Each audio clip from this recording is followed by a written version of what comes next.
This is StarTalk, special edition. And as always, that means we got Gary O'Reilly. Gary. Hi, Neil. How you doing, man? I'm good. Former soccer pro? Allegedly. And you're staying in shape. You look good. Oh, you're such a liar. No, most people by then, they're just gone to pot, Oh, breathe in. Keep it sucked in. Keep that sucked in. Chuck? Hey. All ready for another episode of Absolutely. Special Edition. Always. And for those who don't know or remember, this is a spin-off of StarTalk that specializes in all the science that matter to the human condition of mind, body, and soul. Oh, yeah. And what did you cook up today for us? Well, Lane Unsworth and I, co-producing on Special Edition. She's our LA office. She's in our LA office. And we were offered the chance to investigate the science of revenge. I'll get you both for that. Something we should talk about afterwards. So that's where we are today. All of us have likely thought about revenge at one point in our lives, even if it's nothing more than thwarting that squirrel on the bird feeder. Oh, I really hate those little... Anyway, moving on. Wait. Dude, this is Manhattan, New York City. Yeah. The squirrel on the bird feeder, that's not an image to anybody. There are people watching this who do not live in Manhattan. Spoiler. Okay. Because we're here at my office in Manhattan at the American Museum of Natural History. Right. What's funny is that you just said that to every collective Manhattanite in this city, because that is the mentality of everybody who lives in Manhattan. I know, and I get it. And it's what makes it a fabulous place. Hopefully it's no more than thwarting this so-called squirrel and so-called bird feeder doesn't exist. But it can and it does get out of control. How does this happen? Why does this happen? Researchers have begun to think of revenge as an addiction, a deadly addiction. Yeah. So what is your brain like on revenge? Is it an addiction? Big and beautiful. Is Big, beautiful brains, all about, I am your retribution. I'm sure we'll end up there. If it is an addiction that, by the way, has been hiding in plain sight for most of us, then there must or should be an off-ramp. Let's find out. Neil, would you introduce our guest? I'd be happy to. We've got James Kimmel Jr., JD, Doctor of Jurisprudence. James, welcome to StarTalk. Thank you very much. I am happy and honored to be here and ready to roll. Ready to roll. I like that. Look at that. So he's ready. Let's roll him then. Yeah, I love it. Wait, so... He may not have seen the show before. So you've got a JD, Doctor of Law, but you are not in any law school. You are a lecturer in psychiatry, the Yale School of Medicine up there in New Haven. Look at that. And a founder of the Yale Collaborative for Motive Control Studies. Oh, motive control. How's that for a euphemism for stop trying to kill people? Right. Not to be confused with motor control. Yes. Oh, that's a different. Exactly. Right. Very different. And you do research identifying compulsive revenge seeking Interesting. as an addiction. Oh, Yes. interesting. Right, because it's not just a single event in your Right, life. exactly. If you're thinking about it all the time and you can't get it out of your head. Right. And oh my gosh, that's a whole other thing. And I got here, you developed the first behavioral addiction model of revenge. Interesting. And the brain disease model of revenge addiction. So you're in this. We love it. Yeah. And James has a book out, The Science of Revenge. Right. That's why he's on this show right now. Yes. That follows previous books, The Trial of Fallen Angels. Ooh. Yeah. That's By the way, that's a case that as a lawyer, every lawyer wants. I am representing Lucifer. Your Honor, better known as God. yeah, but will you be the devil's advocate? Oh! Yeah. Booyah. What else have we got to follow now? Well, Yes.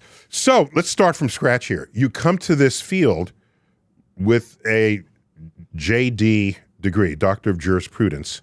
And how do you end up in the Yale School of Medicine with this kind of expertise? Yeah, that's an interesting story for sure. And maybe the better question is, how did I get to having a JD and then to the Yale School of Medicine? all right, but you have a suit. That actually starts when I was in high school. I was raised on a farm in central Pennsylvania. All right. Farm boy. And I actually wanted to be a farmer when I was a kid. And my parents moved my brother and I out there when I was about 12 as to my great grandfather's farm. And when I got there, I really wanted to befriend the farm kids who lived in the area around me and whose dads were kind of real farmers, because my dad was an insurance agent, even though we lived on this farm. And we had cattle, we had Black Angus cattle, we had pigs and chickens and things. But we weren't making our living from the land, and the guys around me that I wanted to befriend, they weren't having any of this. I was not authentic, right? So I was the subject of some amount of derision, and I was an outsider. So you were bullied. Just say it. We have a word for that. I was headed there, but you're ahead of me, and that's absolutely correct. I was bullied for multiple years up until the middle of high school, and it was kind of verbal at first, and then it was physical assault and kicking and punching and getting on and off the bus and going down hallways and in the locker room and stuff. So late one night, in the middle of the night, we were asleep and we awoke, my family and I, to the sound of a gunshot. And we raced to the windows to, look and see what was going on out there. And I saw a pickup truck that belonged to one of the guys that had been harassing me. So I was probably about 16, 17 years old, and it took off down the road. So we checked around the house to see if there was any damage and didn't see anything. One of my jobs every day before going to school, and one of my jobs that next morning, was to go out and feed our animals, feed the cows and the pigs, and also the sweet little hunting dog, a beagle named Paula. And when I went out to her pen, I found her lying dead in a pool of blood with a bullet hole in her head. Oh my goodness. Yeah. So that was that gunshot. That was the gunshot. Oh man. I mean, that's just out of pocket. That's so far beyond the pale. Right. That's way beyond bullying at that point. Right. So what's your reaction at this What point? happened? Yeah. Because that's insane. Yeah, it was insane. It was pretty hard to look at that, and it was pretty hard to reconcile that with reality for a while. But we called the state police. That's who patrolled the countryside, and this was early '80s. They weren't very interested in it. I mean, they felt bad, but it was a dog, and they had a lot of I guess more important things to do, and so they didn't do anything. And my dad didn't really do anything either, because as an insurance agent, he was selling insurance to farmers and really wasn't going to jeopardize all of that over some kind of kid's dispute. And so about 2 weeks later, I was home alone at night. My parents were out somewhere, and a vehicle came to a stop in front of our house. We lived along this one-lane country road, and I looked out again and saw that it was that same pickup truck, and then there was a flash and an explosion. And they blew up our mailbox and sort of shot it into the neighboring cornfield. And that was the moment that shot me, sort of into the neighboring cornfield as well. And I had been shooting guns since I was probably 8 years old. We had lots of guns living in the country. And so I ran and I got a loaded revolver out of my dad's nightstand and ran back through the house, jumped in my mother's car and took off after these guys through the middle of the night, just like, shouting and cursing at the top of my lungs, until I caught up with them and I cornered them by a barn on one of their farms. So you got them cornered now. You got the revolver, and wow, what happens? Yeah, so I had them pinned against a barn, and what I see, I'm in the car, and their pickup truck is facing away from me, and so I just see 3 or 4 heads lined up in the rear window. And they slowly get out of the truck, and they're squinting back in my headlights trying to figure out who had just chased them down their long, gravel drive. And what was clear as they were getting out, as they were staring into my headlights, is they were confused. I had never really confronted them before. I certainly had never chased them down like this. It was my mother's car. Maybe they thought it was her. One thing that was clear to me was they were unarmed, and there was no way for them to know that I had a gun. And that was it for me. You know, this was my moment. This is why I chased them down. And I had put up with years of abuse. Now they'd killed my dog. Now they were blowing up things around our house. Wait. If they had just blown up your mailbox, how certain are you that they don't have weaponry? Well, let's just say it this way. As they were coming out of their truck, they weren't carrying anything. Gotcha. So Okay. maybe they did in the truck, but they didn't have it in their hands. And so I start getting out of the car. I grab the gun. I open the door. You know, I start stepping out. And at this last second, it would have been so easy, and it's exactly what I was wound up to do at this point, was to take them out. But I had this just really quick flash of insight or inspiration, and I could sort of see into my future a little bit. And it became clear to me that if I went through with it, I would be killing the person that I knew, either real or figuratively, you know, either for real or figuratively. And I wouldn't be the same guy that I was before that moment in time. I'd have to, you know myself as a murderer. And that was just enough of an insight to cause me to stop. I just knew I didn't want to pay that price to get revenge. And that was just enough to cause me to pull the door back shut, you know, pull myself back in the car, put the gun back down on the seat, and drive back home. So I came within seconds of committing a mass shooting. And all over some bullying and this poor dog, and all because, I guess, you know, my family were not like theirs. And they saw that as a difference and a bridge too far for them. Now you know what it's like to be black. Thank you. There you go.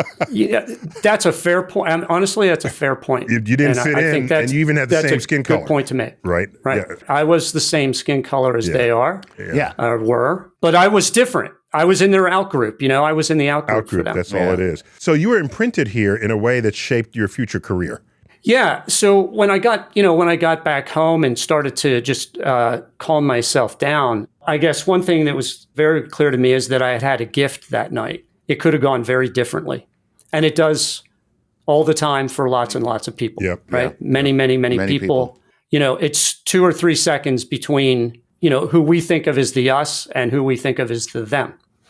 And so I had a gift. But the other thing I knew is that I really still wanted revenge. It was just increasingly clear that I didn't want to overpay, right? I wanted the drug. I just didn't want to overpay for it. And over time, this didn't happen that night or in those days right after, but in probably the months or year after, I sort of ran across the idea that I could go into the professional revenge business. They call hitmen, but Well, no, there's a different profession, and that's to become a lawyer and do it. Oh, that's so true. And do it for lots of money and do it legally. Wow. Well, guess what? You're the kind of lawyer that I want on my side. Yes, you do. wow. You know, I never thought about that. Right. Yeah, of course. So much of what happens in the courtroom. What's the legal brand known as, James? We popularized that with politically correct, polite term we use for revenge. That's the brand name justice. Oh. Oh, yeah. Ooh, that's a little chilling in a way. In the You know what I cold? mean? Yeah. You want justice? Well, so justice is not just in the abstract. Right. It's justice, it means I'm going to kick your ass. Right. In some way. I'm getting my pound of flesh. Yes. Right. Oh. Going biblical. Yeah, justice is an eye for an eye.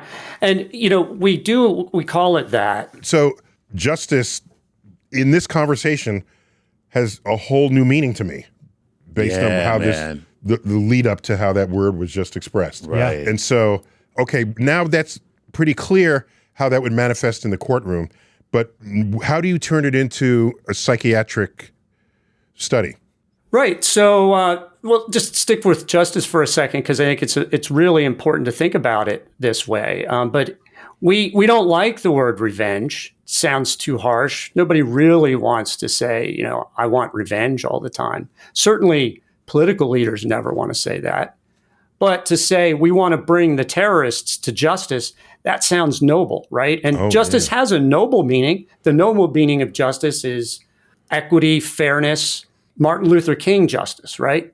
This is like the other side of justice, which is an eye for an eye. And we're going to balance the scales by, I'm going to do to you what you did to me. Now I have a dream that one day I'm going to kick your ass. To bring equality to the Exactly. landscape. Wait, so is it DC Comics as the Justice League? That's correct. That would sound really different if it was the Revenge The League. Revenge League would not be. They would have to be the bad guys. Yeah, they would have to be the bad guys. Right, yeah. rather than the good guys. All right. Okay. Well, you got the Avengers, right? And the Avengers are actually revengers. That's what an Avenger is somebody who goes out and punishes other people. So they kind of cover both sides of it there. But we don't think of Avengers in that sense as the bad guys. We think of the good. There's the good revenge seekers and the bad ones. That's not really true, but that's how we would like to think of it. All right, let's drop into your lab. Yeah, let's go. Yeah. What does the brain look like when it's on revenge? Is there a revenge pathway? Are there areas that get lit up specifically? Or is it all, well, maybe this, maybe that? Have we found those definite areas now? The revenge part of the brain. Yeah. There is not a revenge part of the brain. And that's a fascinating insight. Let me just tell you how it works inside the brain. Please. When you're aggrieved, when you get a grievance, which is to say you've been wronged, mistreated, treated unfairly, disrespected, humiliated, shamed, any of those things, the pain of that grievance is registered in the pain network of your brain. It's actually like a physical pain. mental pain. That makes sense. And that's called the anterior insula, the pain network. And that activates when you are wronged or have a grievance of any kind. And it also does this whether that grievance is real or imagined. Imagined, right. Ooh. Yeah.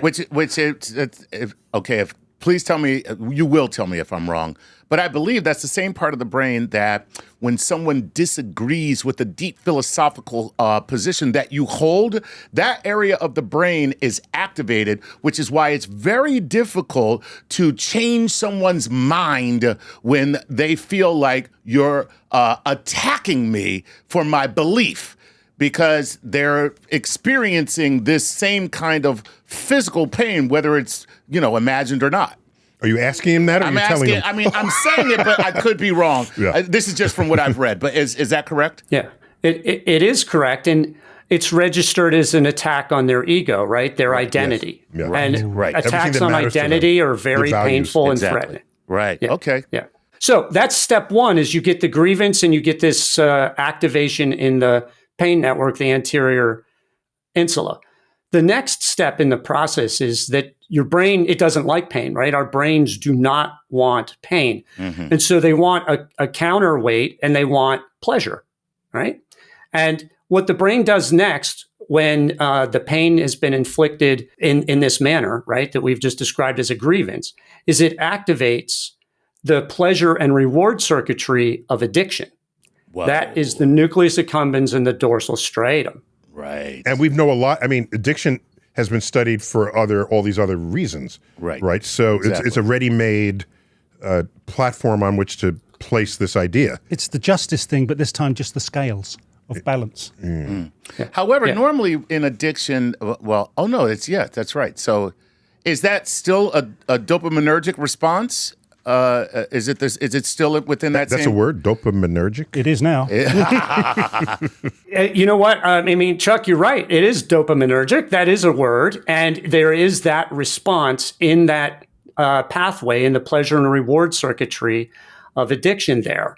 So there is a dopamine release that comes from beginning to fantasize about, plan, or think about revenge seeking, and then in actually gratifying that desire or that craving to get revenge, which is what follows from the initial dopamine hit. And so humans get, this has been shown repeatedly in study after study, revenge seeking is highly pleasurable. It's right up there with drug high. It's right up there with sex and chocolate cake and all of those fun things. It's all there. It's right there. My name is Inigo Montoya. You kill my father. Prepare to die. See, That feels good. That feels good. Yeah. But you have to be eating chocolate cake and having sex while I'm doing that. Right. So Don't try to imitate that. no, That's why I'm laughing. James, why is it some people's revenge is at a level of extremity that's mind-boggling, then other people's is, by comparison, quite mild? I mean, is there like a menu we pick and choose which revenge category we go for, or is this just chemically dominated? Good question. It's not so much that, although there is different vulnerability for different people. But for all human beings, revenge is highly pleasurable. Right. And so you have to move then into the last step of this neurologically, which is the prefrontal cortex, which is your executive function and self-control circuitry. For addiction, for people who have addiction, which about 20% of people in the population who experiment with drugs or alcohol will become addicted to it, which means 80% of the people will not. But 20% is a big number when you're talking about an entire nation. Especially given the consequences of their addiction on the rest of society. And, and if I'm not mistaken, it's not heavily dependent upon, but heavily influenced by what age you start experimenting, because your prefrontal cortex is not fully developed. So the hijacking process takes place a lot easier. If I'm correct, I'm not. You are correct. As a matter of fact, you could easily be guiding this conversation. I mean, you've got it right at every point, Chuck. Absolutely. All right, Absolutely. I'm leaving, guys. I got to go. Yeah. Quit while you're ahead. Quit while I'm on top. No, everything is correct there, and that's where I was headed, which is that prefrontal cortex is your last defense between that initial grievance and you carrying out this powerful craving to retaliate against the person who wronged you, and here's another twist to it, or their proxy. So revenge happens all the time against people, animals, objects, anything that didn't actually inflict that original grievance upon you. If you can't get at the original person, or it would be too dangerous or too inconvenient, you will seek revenge against a proxy. Or if you want to increase the overall damage, like in a mass shooter situation, those are almost always revenge gratification experiences. And they're shooting people that had nothing to do with their initial grievance, but they are viewing them as a proxy. And the gratification is just as strong, whether it's a proxy or not, and whether their grievances were real or not. Oh, my God. So, James, I'll call it the calculating part of the brain that you exercised as a teenager when the three guys get out the pickup truck.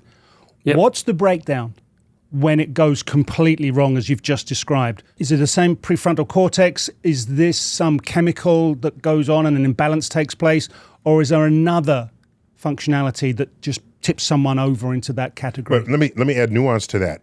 Are you the kind of person who behaved the way you did, and had you had different brain chemistry, you would have fired the gun? So is there a spectrum of responses where you stay within your lane typically throughout your life? So we don't know enough about it yet to be able to fully answer that. But there are studies that show, for instance, there's a genetic component to it. Some people do have a greater genetic vulnerability to prefrontal cortex dysfunction. Now, that doesn't mean that you can predict that such a person would become violent. There's no research to support that idea. But it does mean that you might, under the right circumstances, have greater vulnerability. But those circumstances could be reversed in all sorts of ways. For instance, if you were, raised and in a peaceful place and taught by your parents and everybody around you about acting nonviolently, and you had all of your needs met, and you had a lot to live for, those factors might outweigh any genetic impairment, and you may never act violently, kind of almost no matter what somebody does to you. Although if they really threaten you or your family or somebody you care about, you might. And that's the point. It's a natural process. But if there is dysfunction or hijacking, as Chuck said, of the prefrontal cortex because of the addiction, then that last wall between you and the violent act is gone, and almost nothing will stop you. And we can see, if you look at it this way, between 1 and 2 million people are in prisons today. Let's say a vast percentage of those are for violent crimes. For those people, they, at the moments of their actions, did not have the resources and control in their brains necessary to stop those acts. Right. So we now have a brain biological, for the first time ever, a brain biological cause of human violence, and that leads to how we can prevent and treat it. What is the pathway for that? To once you understand how to reverse engineer that situation, what pathways are available to someone who might be vulnerable to this? Sure. So what can we do? So the first thing that this enables public health officials and mental health providers and other providers to do is use the entire addiction prevention and treatment toolkit, right, but train it on violence and compulsive revenge seeking. So that's something that, was not known before, really almost exactly now. By seeing compulsive revenge seeking as an addictive process, we can use things like, to start for prevention, public health campaigns and school programs for kids in which we explain the dangers of compulsive revenge seeking and provide kids with resources for that. Fantastic. We don't know that right now. I mean, humanity has not known this for the last 5,000 years. So that's one thing we can do. On the treatment side, all of the normal and successful treatment strategies that have been used for addiction can now be applied to people who are exhibiting signs of compulsive or addictive revenge seeking, including things like cognitive behavioral therapy, motivational interviewing, counseling. Maybe there'll be rehabs at some point, 12-step programs, and then even, and kind of maybe the most exciting, anti-craving medications like naltrexone or GLP-1 semaglutide drugs that have been shown to, right now in early studies, to be able to suppress cravings in other areas. Yeah, this is an absolute vanguard for public health because violence, unfortunately, in this country is not seen as a public health issue, and it is indeed a public health issue. And one of the things that's been found in the treatment of addiction is that community is very important for recovery. So people who are in a very strong family unit, they have a very large support system, and they have people who are there to act as a firewall to recidivism. They tend to be far more successful in their recovery than people who are isolated. So basically, are you running for office? What's that? Are you running for office? No, but I feel very passionately about this. Got another Chuck. T-shirt. Chuck is like, Sorry, damn, James. Chuck. But I know This is very, very municipal, Because, I've done a lot of reading on this because I feel passionate about it because, I hate to say this, but in the Black community, this is very deleterious. Yeah. To especially these are forces that are these destabilizing. are forces that destabilize our community in large cities primarily. And if we looked at it as a public health issue and we were approaching it in a treatment way instead of a crime and punishment way, we would be far more successful. Yeah. So I just applaud everything that you're doing. I think it's freaking fantastic. I saw some show from the early 60s. It was a crime drama show, and they had a guy who was like a junkie. Right. But they all knew him, but he finally admitted he was a junkie. What's happening, Roscoe? Man, I'm just trying to make it happen, man. But you know what they did? He's there admitting they called the cops, and the cops arrested him for his drug use. Right. And I looked at that and I say, whoa, Yeah. that would never happen today. Yeah. Yes. Thank God. Right. Yeah, I'm just our attitudes are different towards someone who's seeking help. You don't put them in jail. Right. Yeah. We're getting there. Yeah, okay. Slowly but surely. So all keep right. going So here. James, you look at someone, you couldn't tell from the outside wrapper that this person might well be a revenge seeker. You could if you study the bumps on their skull. All right. That's Yeah. try doing that in a New York subway. See how you get on. The phrenologist tried, okay? They had May I feel your cranium? they had an idea. Okay, it was like total bullshit, but All right, where I'm going with this is, how much of the fMRI investigation is part of your research, and has it been throwing up anything that previously was unknown? As Neil pointed out multiple times, I am a lawyer and not a neuroscientist. So I myself don't do the fMRI work. I've relied for my book, The Science of Revenge, on more than 60 researchers at universities around the world who have been doing this. And those guys in their studies have been able to reveal these different pathways that I've been explaining that are activating or deactivating inside your brain. And that is what they're able to show. And going back to Chuck's point there, which is really an excellent point, a couple of things. One is, putting somebody in jail, although people need to be isolated if they're a threat to society, they need to be out of society until they're no longer a threat. But you have to think about it this way. If you try to treat somebody who has a drug addiction by putting them in a cell with piles and piles of coke and heroin, you couldn't expect very much success by doing that. And similarly, if we are going to put somebody in a cell for revenge addiction, their violent behavior, we are essentially doing the same thing because we're punishing them. We're inflicting revenge on them, which is just activating their pain network and causing them to want to seek revenge in and out of the jail when they come out. So we are not getting good benefits for it. And on top of it, for every violent crime that you could categorize for the last 50 years, for instance, just in that period of time, in 100% of those cases, the criminal justice system was ineffective by definition in stopping that crime.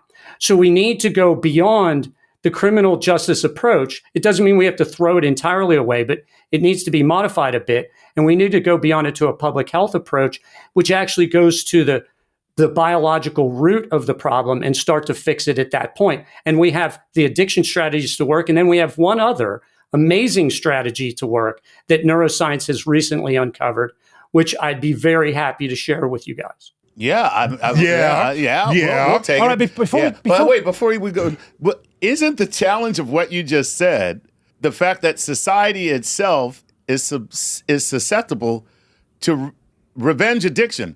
So when somebody commits a crime, we want to see them punished kind of as our own revenge response. Yeah. So it's difficult it's difficult for people to say, like, let's try to help this person. Yeah, it's the blame culture. Yeah. It's like, no, let's not try to help them. Let's make them pay. Yeah. Yeah, and we all feel good by doing that, right? We feel good when the bad guy gets his final price, right? We want that to happen. We want that justice in the form of revenge, and we want it bad all the time, all the time. Before we get to that escalation scenario of revenge, and we will, I think our audience would like to know if there is any difference at all between a psychopath and a revenge seeker. So they could be one and the same person. Psychopaths, though, are different from the rest of us than that. It's been shown in brain studies that they have less empathy than a normal person, maybe down to zero. But they only represent a small percentage, 3 or 4% of the entire human population. So psychopaths are not the majority of people who are committing violent crimes in the country. A lot of work has been devoted to understanding psychopaths, but it's not really reducing crime rates because they're not the real problem. They're a problem, but they're not the problem that society is most concerned about. If we focus on the revenge-seeking part and revenge addiction, we could actually get at the root of the true problem. And many of the psychopaths, very special people, very special. You know it, I know it. You said something interesting earlier on in our conversation about the real and the imagined. And I'm going to refer you to something you mentioned in your book, The Revenge of Science, the courtroom of the mind, where the jury, the prosecutor, the witnesses, the judge are all the same person, and this scenario plays out. Can you explain that a lot better than I just did, please? Sure. You did a good job, and it can play a role in both the problem and the solution. Let's just talk about it in the problem side for a minute, right? So by courtroom of the mind, what I'm referring to there is that, and this goes all the way back even to Sigmund Freud's observation that we kind of, all humans are hourly and daily going through our lives, doing away with the people who get in our way or who insult us. So we're almost always and endlessly, obsessively putting other people on trial inside our minds, judging whether they've offended us or not and whether they're guilty, deciding whether they should be punished or not. And then at the end, we have to decide whether we're going to carry out those punishments in the real world or not. And with revenge addiction, the only way to gratify your craving and get that high is actually to harm somebody versus a drug addiction in which you're kind of only harming yourself, if anyone, right? But with revenge addiction, the entire craving process, the behavior that you seek is harming another person. So let's just talk about the solution side for a minute, because I think that's where you were really going on this, Gary. And the solution side is, we talked about the addiction toolkit, and that's available, for public health officials. But the more powerful, more readily available, easier to use strategy for controlling revenge cravings and eliminating the grievances in your life is called, it turns out, forgiveness. And let me tell you what neuroscientists have found recently about forgiveness. It's fascinating. So the first thing that happens when you forgive somebody is that it shuts down that very pain network, the anterior insula that I was talking about, which is the pain of your grievance area in the brain. It turns that off completely when you forgive, which is a really important self-healing response and strategy that happens at a neurobiological level. Can I just ask you this then? Maybe you can give us a better picture of, because I've heard this. He just described Jesus. Forgive them, Father. Forgive them, for they know not what they do. Yeah. Which, of course, anybody else hanging there would have been like, yeah, I know what you're doing. I'm up here. You did it. The hell, get me down. Like, anyway, but can you give a picture of what forgiveness looks like in the mind of the person who's forgiving? Because some people have a very hard time wrapping their understanding around, what do you mean when you say forgive them? You know, the family of a child that's just been taken for whatever reason, for whatever scenario, finding forgiveness in those individuals. This is in the court. They have this in the courtroom all the time. There's the person who killed a family member, right, and they're up for parole, right, or they could be about to be released, right, and they bring in the family, right, and this is a scenario ripe for this conversation. Yeah, the family doesn't come in and say, we forgive you. The family comes in and says, this is why you should not be let out. Yeah, so what does forgiveness look like in the mind of the forgiver? Yeah, thank you. It's an excellent question. So in our society, right, we think of forgiveness and the word give that's part of that, that word, as meaning somehow a gift to the person who wronged you. Right. Absolutely isn't true. And we now know that for a fact at the neurobiological level. So forgiveness at the neuroscience level, it only benefits the victim, not the perpetrator. And you don't even need to inform the perpetrator that you're forgiving them to get the benefits. The first benefit that I just mentioned was that it stops, it deactivates the pain network. So you're no longer feeling pain, but in an authentic way. Versus when revenge seeking, you're getting a hit of dopamine that's short lasting. It feels good for a while, and then you're left feeling worse, but wanting more. With forgiveness, you're just turning the pain network off entirely. The pain is suddenly gone from your brain, at least for moments after you've forgiven. And if you continue to forgive, that pain stays away up until and through forever, because it just depends on how often you're willing to keep forgiving until the pain never shows back up. Did you say it does not have an important effect on the perpetrator? It does not have, forgiveness does not have an important psychological benefit for the victim. And what I mean by that is that I don't want to overstate that, because I think you're asking an important question. I'm getting this mixed up here. So yeah, let me try and set that straight. because I think that's a great question. What I'm talking about is the benefits to the person who was victimized. Sure, a perpetrator who hears that they've been forgiven, it might make them feel better for a while. They don't want to feel like a perpetrator forever. So you might be giving them a benefit, but you don't need to do that to get the benefits for yourself that you need to heal. There's the rub. That's the rub. You don't even have to go to them and say, I forgive you. No, it's not sharing. You can actually perform the act internally, and you get all the benefits of that act being performed, the same as if you went to them and said, I forgive you, but you don't even have to give them the satisfaction of knowing that they're forgiven. You know? So you can just be like, you go ahead and suffer, you piece of crap, but I forgive you. No, but there are people who become remorseful after having committed crimes. Right. Surely it would boost their remorsefulness, knowing that they have been forgiven. Yes, but here's the rub. What? They're going to have to forgive themselves. Ooh. Wow, Chuck, that's exactly what I was going to say, Chuck. You're absolutely right. The forgiveness that they need is self-forgiveness. We'll just talk to Chuck. Okay, Chuck. Chuck, what's your next case that you're going to take? I'm just going to, I'll just get off of this, and Chuck, you can run it, because, I mean, you've got it. Please don't. No, please don't.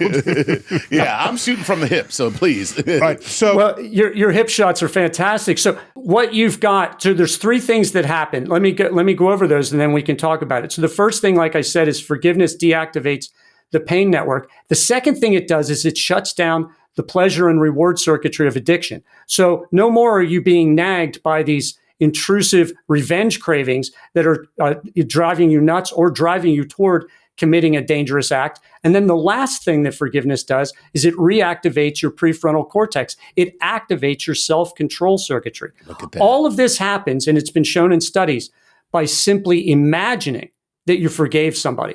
You don't have to talk to the wrongdoer, the perpetrator. Wow. You don't even have to actually forgive the person. You can just imagine or pretend what it would feel like to forgive them. And you will experience in that moment all three of these things all of the sudden, which usually for most people, they describe that experience as a sense of relief and kind of joy, because first of all, the pain's gone. That's very relieving. And then they don't have this craving driving them insane towards revenge seeking and revenge rumination. They're actually healed, and it's a real healing. It's not just covering it up with some dopamine. So your views here by you and your colleagues at the School of Medicine, it comes across, at least on the surface, as a very novel way to think about revenge, connecting it with the understanding of addiction. Any new novel idea in science will always have some initial pushback. So did you get such pushback from either psychiatrists or psychologists that would really rather think of it as a singular affliction that needs 300 hours of couch work? Yes, absolutely. So the initial response from some people, even my colleagues at Yale, and I don't speak for any of them or the School of Medicine. I have to make sure that I'm clear in saying that. You don't have to say it. We'll say that. No, you can say that, but I can't say that. And I don't want to put any words in their mouths. But some of my colleagues and academics in other areas, there's been some amount of pushback, but it's rapidly falling away, I'm glad to say.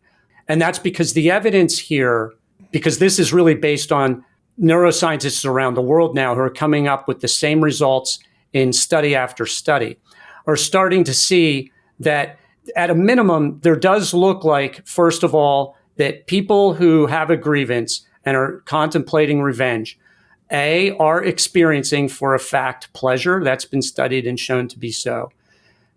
B, that they are experiencing some form of driven, appetitive or appetitive, if you say it that way, craving, so that they're being driven towards it. And if they are unable to resist that urge, despite knowing the negative consequences, and there are almost always only negative consequences with revenge, and they're unable to resist that, that is the definition of addiction. But I will say most academics right now are very uncomfortable using the word addiction the way I'm willing to do it freely. And I think that there's a lot of stigma around the word addiction, and you may have noticed that as the language over time from the American Psychiatric Association goes from substance abuser to substance use disorder. There's always a kind of a new, gentler way of saying these things. But I think that addiction is the quickest, fastest way that most people in the general public understand for what this is. And I think the general population are now ahead of academics in terms of reducing the stigma of addiction, knowing that it's not something that we need to punish people for, we need to help them to get out of. And whether it's a substance disorder or whether it's gambling or sex addiction or food, whatever it is, other behavioral disorders, revenge is part of that category. And I think when we call it that, then we're now able to bring all of these resources to bear upon it. Well, you've convinced us. I'm seeing movement. Yeah. We've talked about the individual, James, and I said we'd get there earlier on in the show. What happens when revenge starts to take place on a grander scale? What happens when it's corporate? What happens when, as Chuck was describing, a community's coming together because of a need for justice or / revenge? What then if it becomes a nation's revenge? Is this a different mechanism? That's just what happened in 9/11, right? In 9/11, it was like, we want blood in revenge for this. And even if no one would admit it to themselves, that's what's driving the whole ramp up and the rise of our military presence in the Middle East. And there are people who can very easily take advantage of that because right after 9/11, our president stood on the pile of rubble and he said, "I'll hear you. And the people who did this, they're going to hear you soon too." And everybody was like, yeah, there it is. And basically it was like we putting together the posse. Okay, so is it just is it like mob mentality at that level? For sure it is, and it can be. So in my book, I actually kind of trace the course of human history in terms of human atrocities, beginning with biblical atrocities up through the Roman Empire with their revenge spectacles in the Colosseums, to the Inquisition and the witch trials and all of the significant wars that have been fought. And in all of those cases, you can find that at the beginning of those, there was a feeling of offense, there was a feeling of victimization, and that every ultimate warrior and avenger always sees themselves as a victim first, never a perpetrator. And that in every war, World War I, World War II, Vietnam, Ukraine right now, and Russia, Israel and Palestine, the Palestinians, all of these conflicts, every one of them was the result of nationalized revenge seeking at a compulsive level. And here in America now, and really it's for the whole world, but it started here in America, I think, we have a particular vulnerability that self-inflicted, we didn't know was coming. Up until 20 or 30 years ago, and then from that moment all the way back in human history to the time we were apes, humans have never had to deal with social media and algorithms that would create a platform in which you can cause millions of people to share the same grievance at the same time, right, with the click of a couple of keystrokes.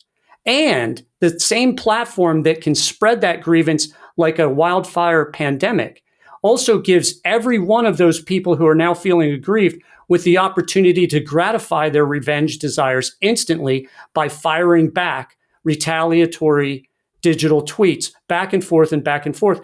And we're just not adapted at all for this environment. And so now we're at this, what feels like a precipice of time in which social media is causing America to become a truly revenge-addicted nation. And it's a dangerous point for us. Our social fabric is imploding. Yeah. And And it's funny because addiction is the perfect word for it. Just look at Hollywood and how many films that we call them action films. Every action film is a revenge film. Yeah, and in fact, surely the first of the John Wick films. Right. Yes. Okay, before they numbered them, they killed his puppy. Right. They killed his dog. And Heard that story recently. yes, where do we hear that story about killing a dog? So they killed his dog, and you did not turn into John Wick, but there was the same motivation for thinking about how See, you. the thing is, what happened to James was real. Yes. Right? And therefore, It was real to No. Keanu Reeves. Yes, of course it was. He's not an actor at all. He's a real person. How much of what goes on that drives a revenge is an exaggerated mental construct that would, if it happened to someone else, wouldn't register a bleep? All the time, right? I mean, we see that. We see this. We actually, it even goes further than that.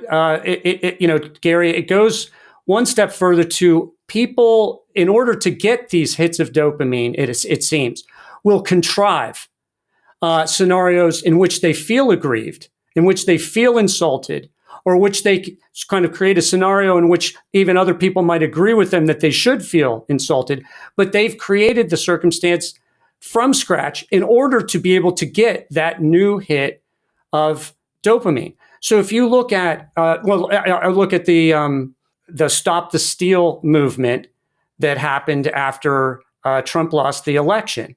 There was a manufactured grievance there. And literally panels of judges were able to say there was nothing stolen. Those were the results. That was fake news. Right. It was fake news.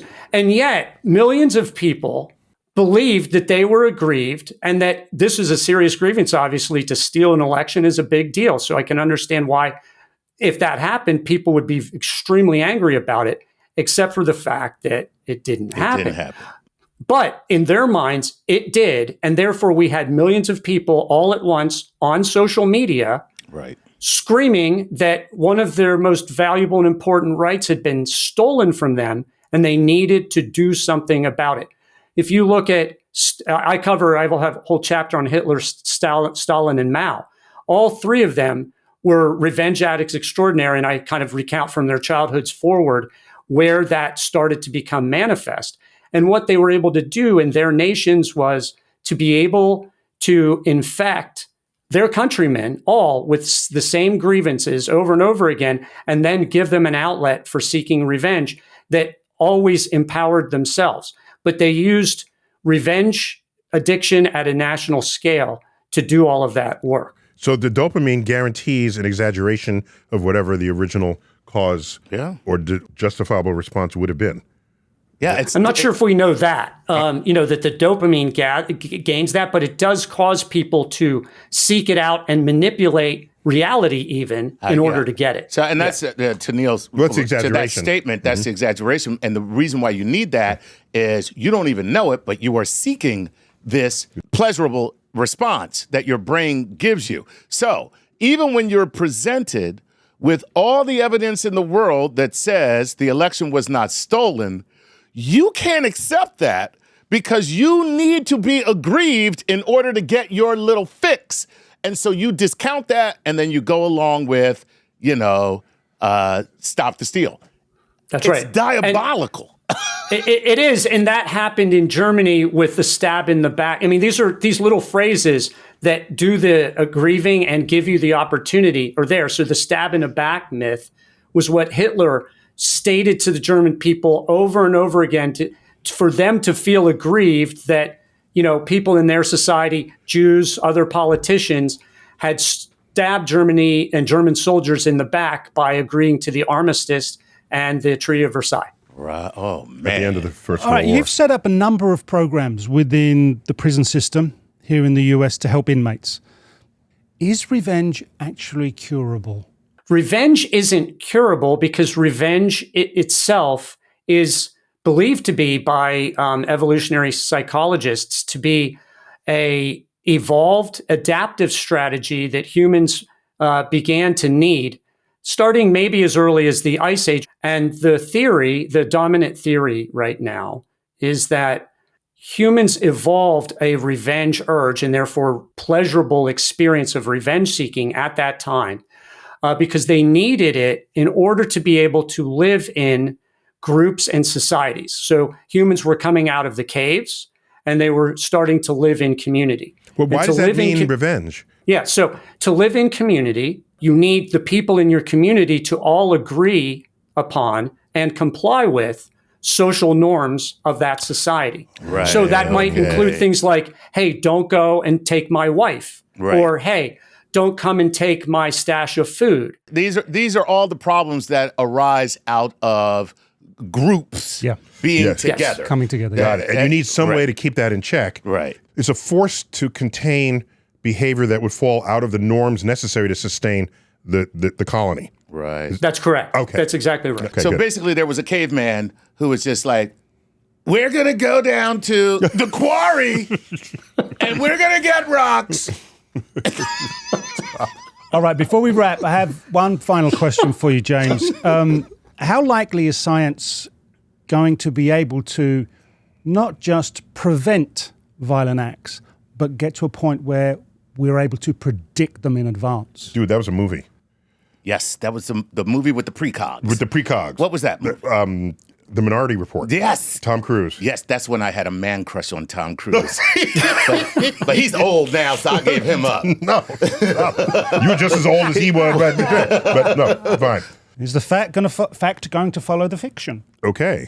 Well, right now we can't predict who would become addicted to anything like drugs or alcohol either. So I don't see anything, at least in my area of research, that would lead us to the point easily where we could predict somebody who was likely to commit an act of violence or a type of person. But there are signs that we can use to speed that along in this sense.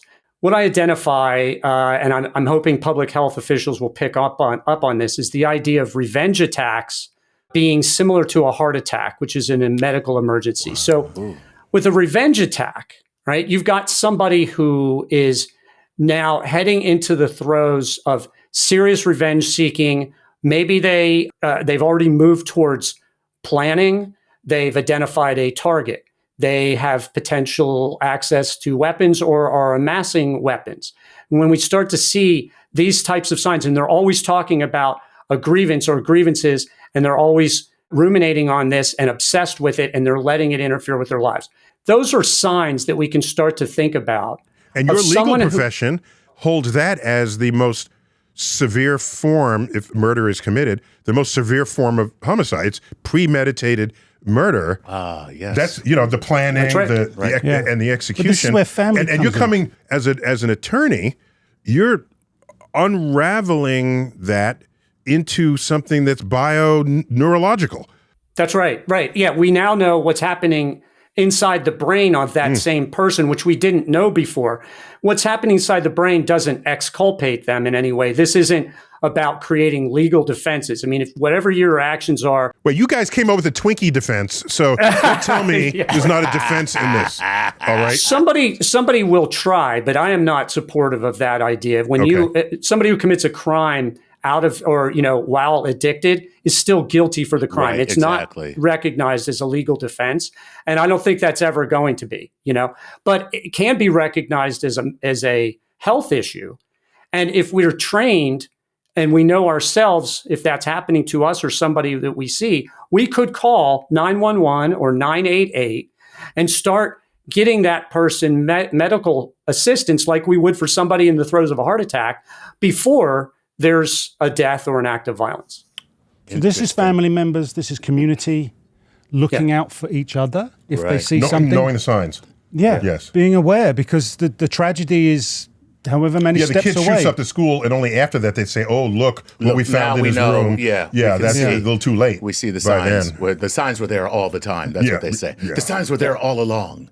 Dude, give us a happy thought now, please, as we wind out the show. The fantastic news here, and it really is fantastic, is that simply imagine forgiveness when you're in pain. Feel that pain go away. That's all you need to do to get on the road to healing yourself and avoiding doing something horrific like committing a violent crime. It's really that powerful. I mean, there's sort of now, I mean, we should be thinking about it as scientific support for the ancient forgiveness teachings of people like Jesus and the Buddha and Lao Tzu. And forgiveness isn't anything other than a superpower for humans. It really is a human superpower for healing yourselves. And you ought to take advantage of it as often as you can because it's free. You don't need a doctor. You don't need a prescription. Okay. There you go. Very good. And the book, I so look forward to that being a bestseller. Any book that can make society safer and more pleasing place to live needs to be up there. Absolutely. And the science of revenge. Science. And, you know, the tagline, the subtitle of this book, The Science of Revenge, is Understanding the World's Deadliest Addiction and How to Overcome It. Nice. Right on. Right up to the national level, as you brought up there.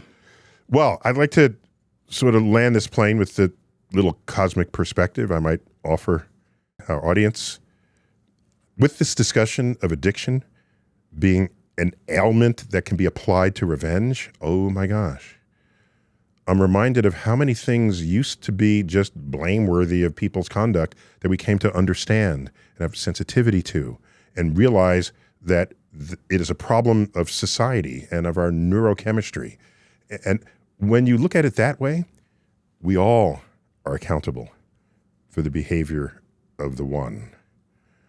And that's a different world that I'd like to think we're evolving towards. And that's a cosmic perspective. So, Sir James, thank you. Thank you, all three of you. What a great conversation, and appreciate it. And this will come out, I mean, just because of the time it takes to edit this, right around when your book comes out. So your publicist was right on time with this. And best of luck. You need a little bit of luck, too, when you're selling books. Just get Jimmy Kimmel to endorse it. That's what I need. That's really what I need. Yeah, no, you just need us. We're the ones who put you on the list. Yeah.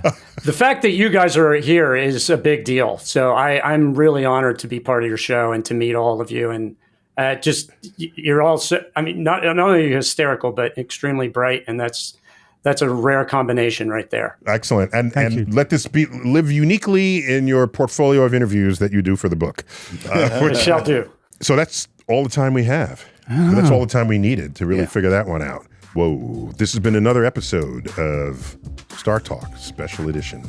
Gary, Chuck, always good to have you. Always a pleasure. All right. Until next time, I bid you to keep looking up.